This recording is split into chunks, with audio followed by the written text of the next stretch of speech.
하나님께서 우리에게 주신 하나님의 말씀은 히브리서 12장 3절입니다. 다 같이 한 목소리로 받들어 읽습니다. 시작.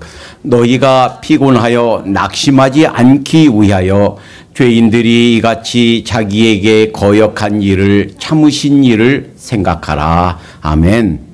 하나님께서 여러분과 저를 사랑하시는 줄로 믿습니다. 함께 동영상으로 예배를 드리고 있는 우리 모두를 하나님께서 우리를 사랑하시는 줄로 믿습니다. 사랑하시되 하나님께서는 그냥 보통 사랑이 아니라 끝까지 사랑하시는 성실함으로 사랑하신 줄로 믿습니다.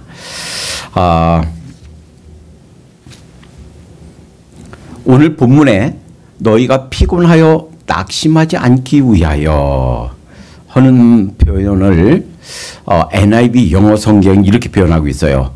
For if we do not give up, consider him who endured such opposition for sinful men, so that you will not grow weary and lose heart. 그러니까 피곤하고 낙심하지 않기 위하여. 그런데 Good News Translation에 이렇게 표현하고 있습니다. For so that so do not let yourself become discouraged and give up. 낙심돼서 용기를 잃어서 포기하지 않기 위하여 이렇게 표현하고 있어요. 그러니까 가끔 우리가 흔들린단 말이죠. 그리고 지친단 말이죠. 너무 오랫동안 이루어지지 않고 그러니까 지치고 또 포기한단 말이죠. 지난번에 말씀드렸죠. 흔들린 사람이 있다고. 누구요? 아브라함, 우리 믿음의 조상. 10년쯤 기다리다가 흔들려서 이스마엘을 낳았고 그 후손이 지금도 전 세계에서 아주 큰 분쟁이 되고 있다고요. 피해 보복, 피해 안갚음이 계속되고 있다고요. 심지어는 예수님의 자칭 타칭 수제자라고 하는 베드로도 흔들렸다고 하는 거예요. 마지막에 예수님이 잡히기 전날 날 위해서 좀 기도해 주라. 내 마음이 그냥 고민되어 죽을 것 같다. 그런데 잠만 쿨쿨 잤어요. 다 이제 그리고서 잡히고서 예수님이 이제 끌려가시면서 주위에 조그마한 여자애가 당신도 같은 패지? 나 아니야. 나 저분 몰라. 몇 번이나? 3번이나. 그리고 3번째 부인할 때 예수님이 그 지나가시면서 하필 눈이 탁 마주쳤어요. 얼마나 부끄럽고 창피하고 다른 사람은 다 버리도 저희는 좀 버리지 않겠습니다라고 장담하던 베드로가 아마 그 흔들렸던 부분에 있어서 얼마나 후회가 되고 자책이 되었는지 전설에 의하면 아침마다 새벽닭이 울 때마다 일어나서 펑펑 울었답니다. 평생을 울었답니다. 이렇게 흔들렸어요. 예수님의 제자. 여러분과 제가 예수님 믿는 사람들은 예수님의 제자입니다. 그런데 어떻게 예수님의 제자로서 흔들리지 않을 수 있는가 하는 것을 오늘 말씀 중에 가르쳐주고 계십니다. 열매 맺는 그리스도의 삶, 하나님께서 기뻐하시는 삶, 승리하는 하나님의 백성의 삶을 살기 위해서는 흔들리지 말아야 되는데 어떻게 하면 흔들리지 않을 수 있을까? 여러분, 요나서가 주시는 교훈이 여러 가지가 있습니다. 요나 사건은 실제로 있었던 사건이에요. 심지어는 박사 학위를 받은 구약학 교수도 요나 사건이 실제 있었던 일이 아니다 라고 가르치는 사람이 있어요. 그러나 누가 뭐라고 가르치든 실제로 있었던 사건인 줄로 믿습니다. 그것이 동화나 옛날 얘기가 아니라 실제로 있었던 사건이라는 것은 예수님도 인정했어요. 요나가 물고기 뱃속에서 3일 주야를 있었던 것처럼 인자도 그렇게 무덤에서 있어야 될 것이다. 이것이 표적이다. 예수님이 그렇게 가르쳐 주셨어요. 요나서가 가르쳐 주신 교훈이 무엇입니까? 여러 가지가 있지만 중요한 것 이런 것들이에요. 하나님 말씀에 순종하지 않을 때 어려움이 온다 하는 거예요. 왜 그 큰 상선이 배가 큰 풍랑을 만났습니까? 왜 그래요? 요나의 불순종 때문이에요. 한 사람의 불순종으로 말미암아 자기뿐 아니라 같이 있었던 그 배에 탄 공동체, 배에 탄 선원 모두 다가 큰 어려움을 겪었어요. 그들 배를 가볍게 하려고 그들이 실었던 물건들을 다 바다에 집어 던졌다고 그랬어요. 거기에 그 상선이기 때문에 얼마나 귀한 것들을, 그 보배 같은 것들을 다 집어 던졌겠습니까? 비싸다고 하는 것들, 중국에서 온 비단이 장사 왕서방 비단이도 인도에서 온 황금도, 아라비아 향수도, 그 비싼 것들 다 집어 던졌어요. 자기뿐 아니라 자기와 함께 했던 가까운 주위 사람들에게 많은 손해를 끼쳤습니다. 우리 한 사람이 하나님의 마음을 아프게 하고 불순종할 때 나만이 아니라 주위의 사람들이 큰 어려움을 준다는 것. 언제 문제가 해결되는가? 요나가 나를 집어 바다에 던지세요 라고 했을 때 선장이 그래도 한 생명인데 어떻게 한 사람을 바다에 집어 던지나 싶어서 어떻게 해서라도 그 배를 살려보려고 그랬어요. 끝끝내 안 되니까 결국 바다에 요나를 집어 던졌습니다. 던지자마자 풍덩 들어가자마자 거짓말처럼 바다가 잔잔해지는 거예요. 선장을 비롯해서 그 모든 사람들이 얼마나 놀랐겠습니까? 와, 여호와 하나님, 이스라엘의 하나님, 진짜 살아계신 하나님이시구나. 아주 철저하게 경험했겠죠. 때로는 우리들에게 일어나는 여러 가지 문제들, 이해할 수 없는 문제들이 사실은 우리가 하나님 앞에 나를 내려놓고 순종의 첫걸음을 내걷기 시작할 때 문제가 해결되는 줄 믿습니다. 요나가 보여준 게 그거예요. 뿐만 아니라 요나가 물고기 뱃속에서 3일간 그 입속에서 회개했다는 얘기가 없어요. 물에 들어가는 즉시 고래가 덜썩 삼켰는데 고기 뱃속에서 얼마나 막 비린내 나고, 물론 고래가 숨을 쉬니까 공기는 산소는 들어왔겠지만 얼마나 비린내 나고 막 역겹고 움직이기 어렵고, 그 소화시키려고 소화에 그 분비하니까 뭐 피부가 따갑고 얼마나 답답하고 힘들었겠습니까? 근데 회개했다는 얘기가 없어요. 3일째 돼서야 하나님 앞에 회개합니다. 하나님 잘못했습니다. 순종하겠습니다. 그럴 때 육지에 내뱉었어요. 그 물고기가. 참된 회개. 하나님 앞에 내 참된 자기 포기, 나를 내려놓을 때 하나님 잘못했습니다 이렇게 항복할 때 문제가 해결되는구나. 또 하나 있어요. 이스라엘에게 침공해서 그렇게 어려움을 줬던 앗수르, 그 도시 니느웨, 거기에서 사실 설교 같지 않은 설교, 40일 후면 니느웨가 멸망한다. 그 한마디에 왕서부터 시작해서 온 장관 대신들 전 국민이 죄를 무릅쓰고 베옷을 입고 회개했어요. 그러니까 그렇게 회개하니까 하나님께서 용서하시는 거예요. 그들 멸망시키지 않는 거예요. 하나님의 인류 구원 계획은 이스라엘이 타겟이 아니라, 그러니까 이스라엘만 타겟이 아니라 이스라엘도 이방인도 타겟이구나. 구원의 대상, 하나님의 구원의 대상은 전 인류구나 하는 것을 보게 됩니다. 뿐만이 아니에요. 그렇게 불순종했던 요나도 하나님께서 사랑하실 때 끝까지 사랑하시고, 또 요나가 대들어요. 하나님 왜 멸망 안 시키십니까? 그러니까 이 하나님이 말씀하세요.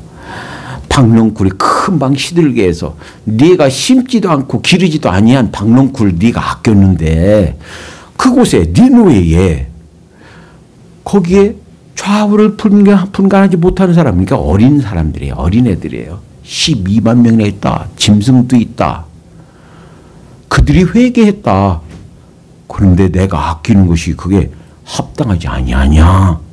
하나님께서 이렇게 말씀하시는 거예요. 그러니까 하나님의 사랑은 요나를 향한 사랑도 이방인들 앗수를 향한 사랑도 변함없는 성실한 사랑이구나 하는 걸 보여주는 거예요. 하나님께서 여러분과 저를 사랑하시는 그 사랑도 그러한 성실한 사랑인 줄로 믿습니다. 우리가 잠시 하나님 앞에 불순종하고 잘못 행하고 때로는 범죄하고 한다고 그래서 그냥 내치는 것이 아니라 회개하기를 다시 순종하기를 기다리고 참고 성실하게 사랑하시는 하나님의 사랑을 보여준다라는 거예요. 자, 이제 구약 성경에 아주 대조적인 두 인물을 보게 됩니다. 그러니까 흔들렸던 사람과 흔들리지 않았던 두 사람. 모세를 따랐던, 모세의 인도에 따랐던 사람 중에서 흔들렸던 사람이 있어요. 민수기 16장 1절부터 3절까지 보면 레위의 증손, 그러니까 레위의 자손이에요. 그러니까 레위 제사장 가문이지요. 제사장 가문 가운데 흔들렸대요. 레위의 증손 고핫의 손자 이스라엘의 아들 고라와. 그래서 고라와 혼자가 아니에요. 늘 이렇게 문제가 되면 이게 몇 사람 같이 해요. 같이 움직여요. 고라와 루벤 자손 엘리압의 아들 다단과 고라와 다단과 그 다음에 아비람과 벨렛의 아들 온이 당을 짓고 이스라엘 자손 총회의 택함을 받은 자 곧 회중에 유명한 어떤 족장 250인과 함께, 그러니까 그들을 따르는 그들과 가까운 친한 사람들 족장 중에 250명 이들이 모세와 아론에게 이제 대들었어요. 그들이 모여서 모세와 아론을 거스려 그들에게 이르되 너희가 분수에 지나도다. 이들이 모세와 아론 지도자에게 당신 치시는 또 너무합니다. 지나칩니다. 너희가 분수에 지나도다. 회중이 다 각각 거룩하고 여호와께서도 그들 중에 계시는 것을 너희가 어찌하여 여호와의 총회에 스스로 높이느냐. 스스로 잘난 체하고 스스로 높인다. 이렇게 비난하고 대들었어요. 14절 이뿐 아니야 내가 우리를 젖과 꿀이 흐르는 땅으로 인도하여 들이지도 아니하고 밭과 포도원도 우리에게 기업으로 주지 아니하니. 그러니까 어느 세월에 그 가나안 땅을 주지 않고 있다. 생각해 보세요. 이게 민수기 16장이에요. 이들이 40년간 광야를 방황한 것이 왜 그랬습니까? 왜예요? 민수기 13장 14장 정탐하고 하나님 앞에 가능성, 긍정적인 시각을 보지 않고 그 문제만 보고 원망했기 때문이에요. 그렇죠? 자기들이 불순종, 불신학 때문이에요. 그래서 정탐한 40일을 하루에 1년씩 계산해서 40년간 방황한다. 이렇게 하나님께서 징계로 그들 방황한 거예요. 그런데 왜 우리 가나안 들어가지 못하게 거기 인도하지 않느냐? 왜 그 땅 주지 않느냐? 그러니까 그 기다리지 못하고 흔들린 거예요. 그리고 반역한 거예요. 자, 그러자 30절. 이제 만일 여호와께서 이 새 일을 행하사 땅으로 입을 열어 이 사람들과 그들의 소속을 삼켜 산채로 음부에 빠지게 하시면 이 사람들이 과연 여호와를 멸시한 것인 줄 알라. 이 모세가 하는 말이에요. 31절 32절은 이 말을 마치는 동시에 그들의 밑에 땅이 갈라지니라. 모세가 그 말 하자마자 거기 있던 땅이 쫙 갈라지는 거예요. 지진이 난 거죠. 쫙 갈라지더니 땅이 그 입을 열어 그들과 그 가족과 고라에 속한 모든 사람들과 그 물건을 삼키네. 삼킴에 땅이 갈라지면서 고라와 그 가족들, 친척들, 뭐 그들에게 속한 것들 갑자기 땅이 턱 무너지면서 땅으로 푹 들어가고 다시 땅이 탁 덮여서 흔적도 없이 사라졌어요. 순식간에. 35절 여호와께서 불이 나와서 분향하는 250인을 소멸하였더라. 그리고 족장 250명 그 반역에 가담했던 250명이 제사 드리고 있어요. 그런데 여호와의 불, 하나님의 불이 제단에 턱 나와가지고 그걸 다 불살라버렸어요. 와, 참 이렇게 흔들리니까 하나님께서 이렇게 징벌하시는구나. 흔들리니까 이렇구나. 그런데 흔들리지 않았던 한 사람이 있어요. 똑같이 이 모세를 따랐던 백성 중에 한 사람이 있어요. 민수기 13장 8절 에브라임 지파에서 눈의 아들. 저는 처음에 그 한글도 모르고 한문도 모르고 뭐 영어도 모를 때 눈의 아들, 우리 눈인가? 그래서 그 눈의 아들, 그래서 이상하게 생각했어요. 나중에 보니까 그 아버지 이름이 눈이야. 눈의 아들 호세아요. 호세아는 여호수아 그리고 예수 같은 말이에요. 그 이름이 같아요, 실은. 호세아, 여호수아, 예수 같은 말이에요. 눈의 아들 호세아요. 민수기 24장 13절 모세가 그 종자 여호수아와 함께 일어나 하나님의 산으로 올라가며 출애굽기 33장 11절 사람의 친구와 이야기함 같이 여호와께서 모세와 대면하여 말씀하시며 모세는 진으로 돌아오나 그 수종자 눈의 아들 청년 여호수아는 회막을 떠나지 아니하니라. 그러니까 여호수아가 그 모세의 형 아론은 금송아지 만들어 놓고 우상 숭배하고 그 난리칠 때에 회막을 떠나지 아니하고 이 끝까지 보이든 보이지 않든 그 모세를 순종하고 모세를 따르고 흔들리지 않은 거예요. 흔들리지 않으니까 끝까지 그리 충직하고 흔들리지 않으니까 하나님께서 이제 모세가 죽을 때가 됐어요. 그 리더십을 내려놓고 이제 이 세상을 떠날 때가 됐어요. 그러니까 여호와께서 모세에게 이르시되 눈의 아들 여호수아는 신에 감동된 자니 성령님 충만한 사람이다. 그러니 너는 데려다가 그에게 안수하고 민수기 27장 18절에 그를 그 후계자로 세웁니다. 구약에서뿐만 아니라 신약에서도 흔들린 사람이 있고 흔들리지 않은 사람이 있어요. 자, 간단한 예를 들어볼게요.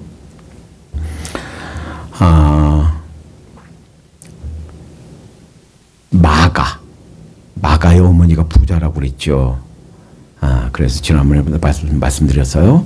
종종 예수님이 지상 사역 때 경제적으로 후원했고 종종 예수님이 그 집에 들러서 쉬시고 식사 제공받고 마지막 만찬도 그 집에서 했고 또 120문도가 성령 받을 때 사도행전 2장의 사건도 마가의 다락방에서 있었다. 그 어머니의 다락방. 지금까지도 돌로 된 석조로 된 그 건물이 그대로 보존되고 있다. 그랬습니다. 그 아들 마가 바울의 1차 선교여행 때 동행했다가 중간에 되돌아왔죠. 그것 때문에 1차 선교여행 때 같이 했던 바울과 바나바가 다퉜어요.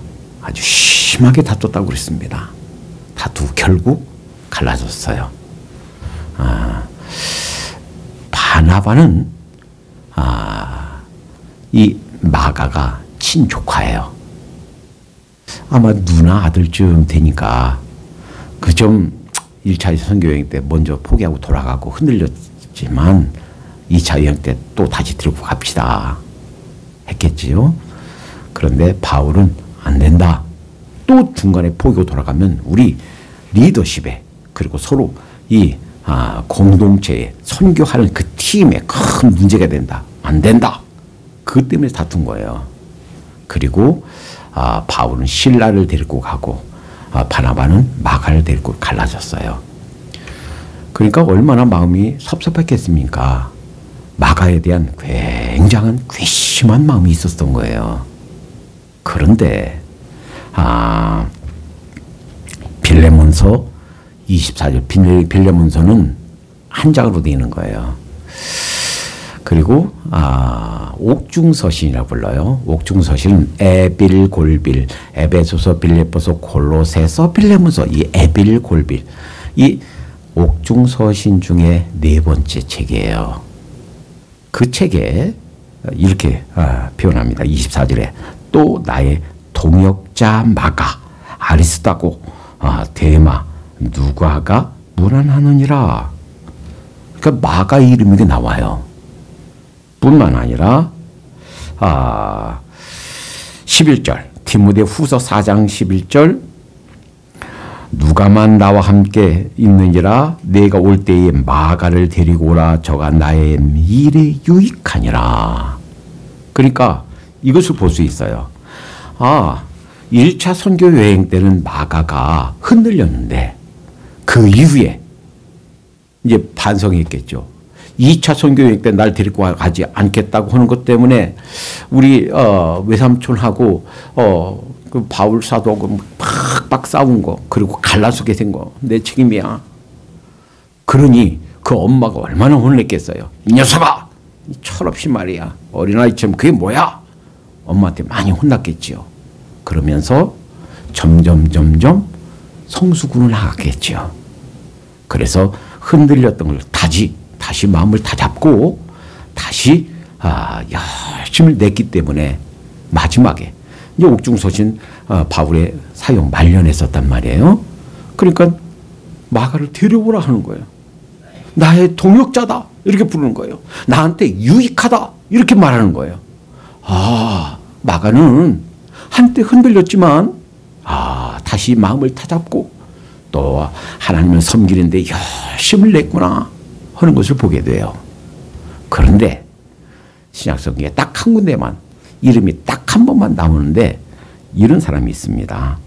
디모데후서 4장 10절에 보면 데마는 이 세상을 사랑하여 나를 버리고 데살로니가로 갔고. 우리가 데마라는 사람이 누군가 잘 알지 못해요. 딱 한 번 여기만 나와요. 그러니까 여기서 뭘 알 수 있냐면 데마라는 사람은 바울과 함께 선교사에게 동참했던 사람이다. 한때 열심히 주의 일을 감당했던 사람이다. 그런데 세상을 사랑했어요. 시간이 지나도 열매가 안 보여. 시간이 지나도 뭐 이런 결과가 없는 것 같아. 내가 지금 하고 있는 일이 별 의미가 없는 것처럼 보여. 그러니까 흔들린 거예요. 이 세상을 사랑하여, 다시 말하면 그래도 내가 뭔가 내 인생에 뭔가 실속을 차려야지, 뭔가 좀 돈 버는 일이 있어야지, 뭔가 내 인생에 뭔가 좀 탄탄하게 나를 보장해 주는 게 뭐가 있어야지 하고 그걸 따라서 간 거예요. 그래서 이 세상을 사랑해서 데살로니가로 갔다. 그러니까 이 데마는 흔들렸구나. 그러니까 끝까지 이 한나라 확장의 아름다운 그 사역에 끝까지 가지 못하고 중간에 중도 탈락했구나 하는 것을 알게 돼요. 아까 오늘 본문에서 그 다른 영어 번역에 지쳐서 포기하지 않기 위하여 이렇게 번역했다고 그랬죠. 종종 우리가 잘 주님을 섬기다가도 흔들리는 경우가 있단 말이에요. 피곤하여 낙심하지 않기 위하여. 그러니까 이 흔들릴 경우가 있는데 흔들리지 말아라 라는 거예요. 그래서 흔들릴 수 있는 가능성 때문에 지도자를 세울 때, 어떤 중요한 교회에 어떤 포지션을 줄 때 이렇게 그 자격을 말합니다. 디모데전서 2장 6절에 새로 입교한 자도 말지니 교만하여져서 그 마귀를 정죄하는 그 정죄에 빠질까 하며. 그래서 뭐 그냥 믿음이 갑자기 주님 만나서 그냥 펄펄 뛰고 막 하는 그런 믿음이 있다 할지라도 시간이라는 그러한 그 점검을 통해서 입증이 돼야 된다 하는 거예요. 한때 한국에서 조세형 씨는 대도 이렇게 불렀어요. 왜냐하면 부잣집 사람들 금고, 심지어는 부자들이 금고가 털렸는데도 털렸는지 안 털렸는지 모르고 그냥 살다 봤는데 나중에 자꾸 보니까 거기서 훔쳤다. 어마어마한 돈과 금, 귀금속들. 그걸 어떻게 열고 들어가서 그걸 어떻게 그걸 훔쳤는지. 그리고 나중에는요, 이런 금고 그 만드는 회사의 이사로, 사회 이사로 초대해서 세워졌다는 거예요. 전국의 많은 곳에 간증하러 다니고 예수님 만나서 새로워졌다가 새 사람 됐다. 이렇게 부흥집회하고 다니고 그랬는데 나중에 어떻게 됐나요? 일본에 가서 담 넘다가 들켰어요. 도둑질하다가 들켰어요. 그래서 이게 좀 신앙이 들어왔을 때 금세 우리가 금방 천사같이 그냥 성결되고 거룩한 삶을 살 수 있는 게 아니에요. 그래서 시간이 지나야 된다. 우리 신앙이 좀 익어야 된다. 과일이 익어야 맛이 들지요. 그렇듯이 익어야 된다. 시간이 필요하다는 거예요. 끝까지 지속하는가? 견고함이 있는가? 주님을 섬기되 그 섬김에 지속성이 있는가? 공부한 사람이 조금 열심히 공부하다가 금세 아이고 나 못하겠어 하고 포기하면 공부 잘할 수 없다고 그랬죠. 사업하는 사람이 조금 열심히 내다가 아이고 힘들어 나 못해 하고서 포기하면 돈 벌 수가 없지요. 어떤 비전을 향해 가다가 열심히 한때 막 열심히 벌쩍벌쩍 뛰고 나가다가 금세 손을 놓으면 그 비전 성취할 수가 없지요. 자, 오늘 본문에 어떻게 그러면 흔들리지 않고 견고하게 사명을 감당하고 또 결실 있는 신앙을 가질 수 있는가? 죄인들이 이같이 자기에게 거역한 일을 참으신 일을 생각하라 그랬어요. 이야, 그 누구겠어요? 죄인들이 자기에게 거역한 일을 참으신 사람 누구죠? 예수님이에요. 예수님.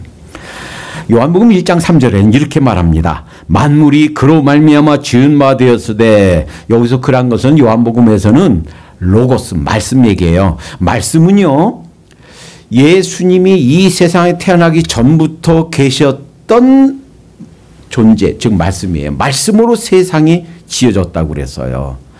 그러니까 말씀이 육신을 입은 분이 바로 예수 그리스도예요. 말씀이 육신이 되어 우리 가운데 거하심에, 요한복음 1장 14절, 이 말씀이 기록된 글로 나온 것이 성경이에요. 그러니까 성경이 있기 전에, 예수님이 육신을 입기 전에도 말씀이 계셨어요. 그분이 바로 예수 그리스도예요. 그 말씀으로 이 세상이 지어졌다 하는 것이 요한복음 1장 3절이에요. 그로 말미암아 지은 바 되었으니 지은 것이 하나도 그가 없이 된 것이 없느니라 그랬어요. 예수님으로 말미암아 이 세상이 지어졌는데, 그러한 창조주 조물주가 이 세상에 왔는데 우리 인간들이 그 예수님을 알아보지 못한 거예요.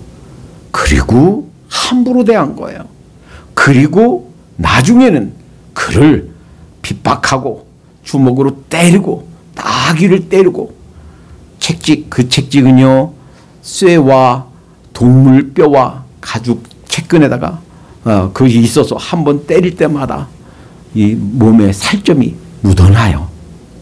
그런 책직으로 때리고, 가시로, 큰 가시로 관을 씌워서 푹 씌우고, 두 손 두 발을 못 박아서 십자가에 매달고 조롱하고, 내가 하나님의 아들이면 한번 내려와 봐라, 한번 입지게 줘라, 그러면 믿겠다.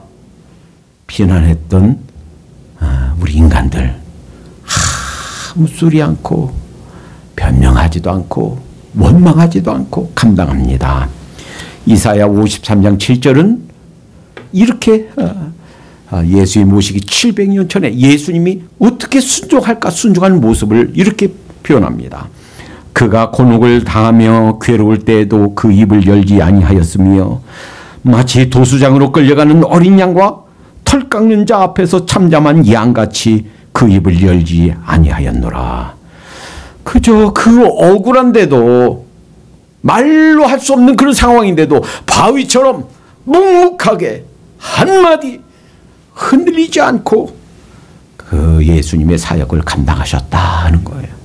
예수님이 바위처럼 흔들리지 않고 그 사명을 감당하셨기 때문에 여러분과 제가 구원받을 수 있는 그런 길이 열린 줄로 믿습니다. 우리가 견고하기 위해서 아무 말하지 않고 바위처럼 그렇게 묵묵하게 사명을 감당한 예수님을 기억하라 하는 거예요.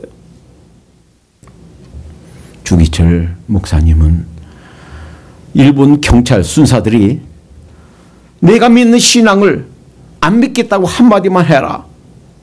더 이상 예수를 믿지 않겠다고 해라. 그러면 대못을 판자 위에 박아놓고 걸어가지 않아도 되게끔 용서해 주겠다. 주기철 목사님이 그랬다고 그럽니다. 예수님은 나를 위해서 그 십자가 고통 말없이 도살장에 끌려가는 양처럼 묵묵하게 감당하셨는데 내가 어찌 그분을 배반할 수 있겠습니까? 하고 맨발로 그 못 위를 걸어갔다고 합니다. 어떤 선교사님이 의료시설이 없는데 맹장에 걸렸어요. 의사도 없고 약도 없고 마취제도 없고 어떡하지? 그때 그래 주님께서 나를 위해서 그 고난을 당하셨는데 그래 그 주님의 고통을 묵상하면서 견디자 하고서 마취 없이 자기 수술해도 사람도 없으니까 자기가 칼로 째서 그 맹장 수술을 했다고 합니다. 해마다 연초면 1년에 한 번씩 건강검진하러 갑니다. 얼마 전에 우리 사모님과 같이 금년에 건강검진하러 갔어요. 이제 피를 뺍니다. 사모님이 물어요. 아파요? 그때 제가 뭐라고 했겠습니까? 뭐 조금 아프긴 하죠. 근데 아플 때마다 우리 주님은 얼마나 아프셨을까? 그거 생각하면서 견딘다고. 이번에는 사모님이 끝난 다음에 피를 빼야 되니까 3병이나 빼야 되니까 아파요? 그랬더니 우리 사모님이 빙그레 웃으면서 빼기 전에 예방주사 놨잖아요. 우리 주님 생각하면서 견뎠다 그러는 거예요. 얼마 전에 제가 잇몸 수술을 했습니다. 잇몸이 다 내려앉아서 임플란트를 할 수가 없는 거예요. 그래서 생 잇몸을 찢어서 거기다 힘을 받고 거기다 무슨 물질을 채워서 잇몸 재생 수술을 해야 거기다 임플란트를 할 수 있다는 거예요. 그래서 작년에 1차 하고 얼마 전에 2차 수술까지 했어요. 그런데 이 마취제 놓을 때가 얼마나 아픈지 몰라요.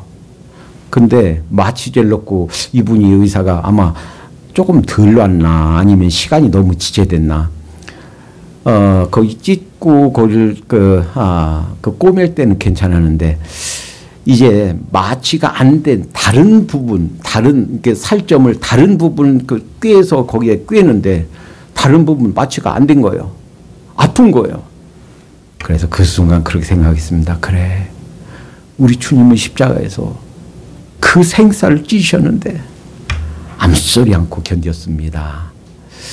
마찬가지예요. 때로는 우리가 흔들리는 것이 이 대마처럼 세상을 사랑해서 흔들려요. 억울하다고 생각되니까 흔들려요. 사실은 억울하지도 않는데 따지고 보면 그렇게 누구한테 당한다, 사실 따지고 보면 당하는 것도 아닌데, 그렇게 손해보는 것도 아닌데, 당한다고 내가 손해본다, 억울하다라고 생각하니까 흔들리는 거예요. 오늘 본문에, 바로 직전에 보면, 히브리서 지금 12장 3절 보고 있죠? 바로 전 12장 2절에 보면 이런 말씀이 있어요. 믿음의 주여 또 온전케 하신 예수를 바라보자. 저는 그 앞에 있는 즐거움을 위하여 십자가를 참으사 부끄러움을 개의치 아니하시더니 하나님 보좌 우편에 앉으셨느니라.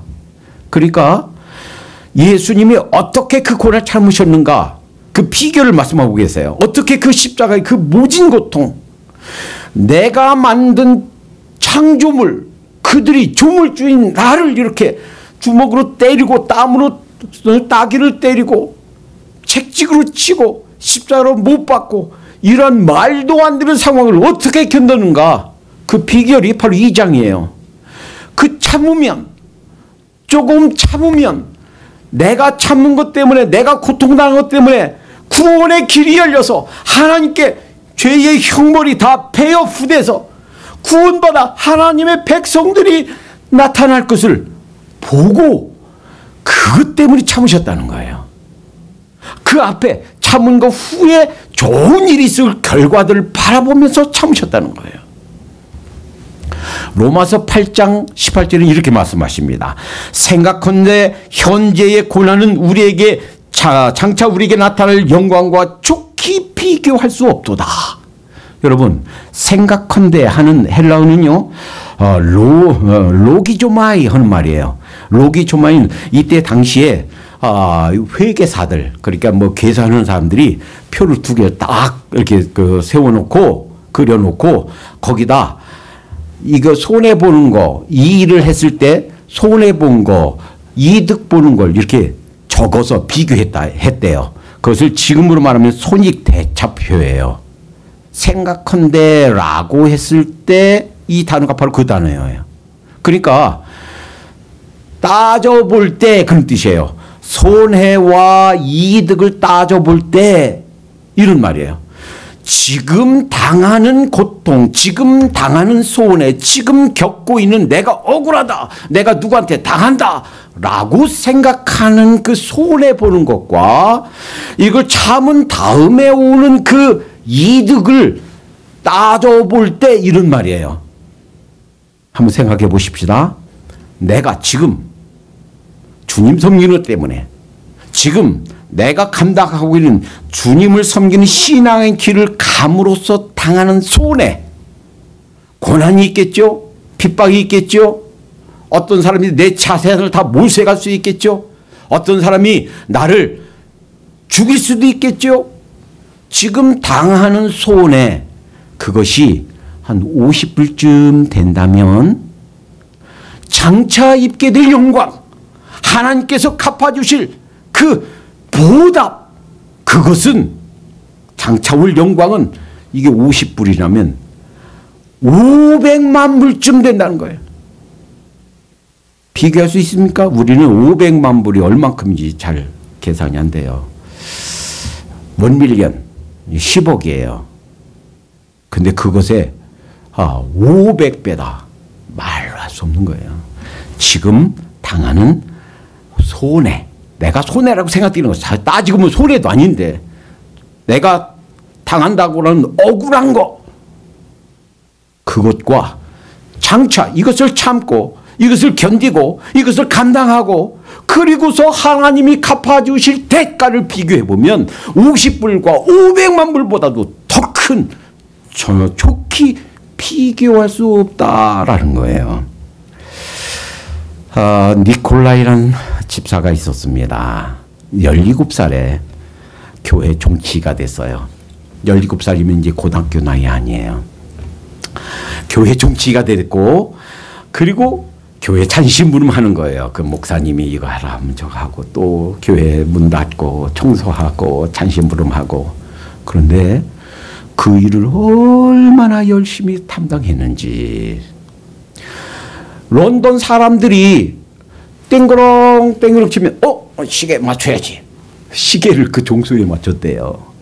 그러니까 얼마나 성실하게 정확하게 촉박한 시간에 그러니까 얼마나 성실하게 감당했는지 몰라요. 두 아들이 있었는데 그 종치기에서 번 돈으로 열심히 가르쳐서 하나들은 옥스퍼드대, 하나들은 케임브리지대 교수가 됐어요. 이제 평생 살고서 죽을 때가 됐습니다. 아들들이 아버지 이제 그만 일 쉬세요. 아니다. 하나님께서 주신 천직이다. 그러고서 이제 임종을 위해서 가족들이 다 모였습니다. 이제 숨이 꼴딱꼴딱 이제 넘어가는데 종칠 시간이 되니까 나 종쳐야 돼. 그리고 비척비척 가더니 그 종을 땡그랑 치는 거예요. 중간쯤 쳤는데 거기에서 무너져서 숨을 거두었습니다. 죽는 순간까지 천직으로 알고 17살 때부터 죽는 순간까지 자기 임무에 성실을 다한 거예요. 엘리자베스 여왕이 그 소식을 듣고 눈물을 흘리면서 감동했습니다. 왕들만 가는 황실의 묘지 그를 한쪽 내줘라. 명령을 내려서 그 묘지가 거기 있다는 겁니다. 그 소식을 듣고 그 장례식 날 심지어 모든 장사꾼들 모든 가게 다 문 닫았어. 그러니까 자연스럽게 그날이 국경일이 됐대요. 지금까지도 이분이 죽은 날이 국경일로 세고 있대요. 얼마나 큰 영광입니까? 여러분과 제가 감당하는 하나님께서 맡겨주신 작은 일들이 니콜라이 집사가 감당했던 종치기 그리고 교회 잔심부름하는 일처럼 작고 별 볼일 없는 것일 수도 있어요. 그러나 정말 끝까지 성실하게 잘 감당할 때 하나님께서 이렇게 우리를 갚아주신 줄로 믿습니다. 큰 상급으로 갚아주실 줄로 믿습니다. 기도하겠습니다. 하나님, 주님께서 저희를 사랑하시되 성실한 사랑, 끝까지 사랑하신 사랑으로 사랑하셔서 저희가 하나님의 아들과 딸 백성들이 된 줄로 믿습니다. 주님, 이 사랑 때문에 저희가 하나님의 귀한 백성들이 되었사오니 이제는 그 성실한 하나님의 사랑을 본받아 하나님을 사랑하고 사람들을 사랑할 수 있도록 인도해 주시옵소서. 주님, 지금 섬기는 이 섬김에 내가 손해보는 것 같고 또 내가 무의미한 것 같고 하나님 정말 억울한 것처럼 생각이 된다 할지라도 흔들림이 없이 주님의 그 저희를 향한 그 섬김을 본받아 끝까지 충성 봉사하는 저희가 되게 해 주시옵소서. 예수님의 이름으로 기도하옵나이다. 아멘.